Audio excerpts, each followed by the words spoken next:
Hello hello, आवाज जा रहा है? हाँ सर, तो ठीक बा, गावा 1 2 3 4। सुनाए दिल्ली के राजा, घरवा तू जल्दी आजा।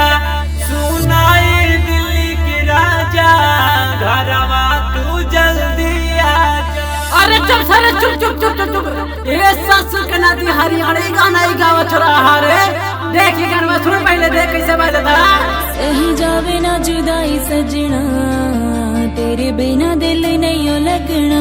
अरे यही कटवा है ना रे, जौन पे कॉपीराइट कर रहा तो हाथ सारे वहाँ पे अब पे कॉपीराइट पे लगा तो हम क्या मत कहिया। अरे ये सर ओकर कॉलर छोड़ दो, कस्टमर के सामने बेइज्जती करत रहो। गाना चुरा है तो क्या करा? तहार चोरा होता। ए भाई तू गावा हो।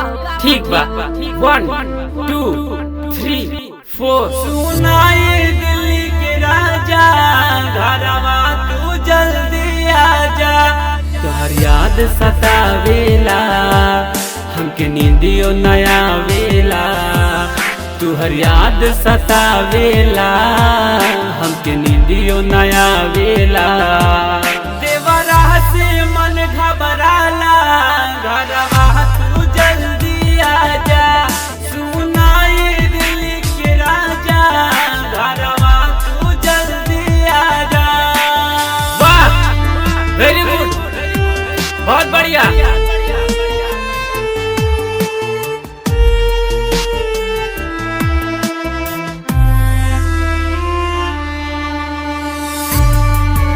चलो मुखड़ा हो गया, अब आंसर आइए।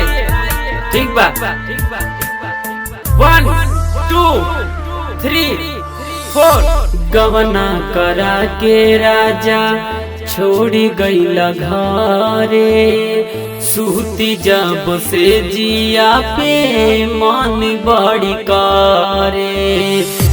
गवना करा के राजा छोड़ी गईला घरे, सूती जब से जिया पे मन बड़ी करे। छूटल ना मोर हरदी, दुख देला बेदर्दी। छूटल ना मोर हरदी, दुख देला बेदर्दी। कंगनवा मोर खनका जा, घरवा तू जल्दी आजा। सुनाए दिल्ली के राजा, घरवा तू जल्दी आजा।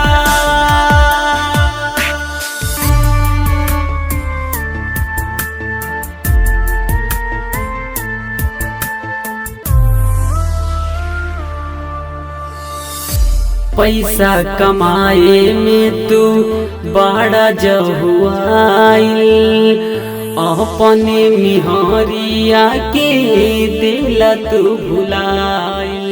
अरे सर वही तक गौते बड़ा का रे, ऐसे बढ़िया तो हम गा देते। सुन सर सुन, कौन मेरे गावे जाते। सुनाए दिल्ली की राजा। अरे सर बड़ी ऊपर बारे। हमार पैसा डालो ना, हम जाते हैं दूसरे स्टूडियो गए, हम ना गए। जा ए मैनेजर बाहर निकालेगा, भगाओ। ए भाई तू गावा हो। ठीक बा 1 2 3 4।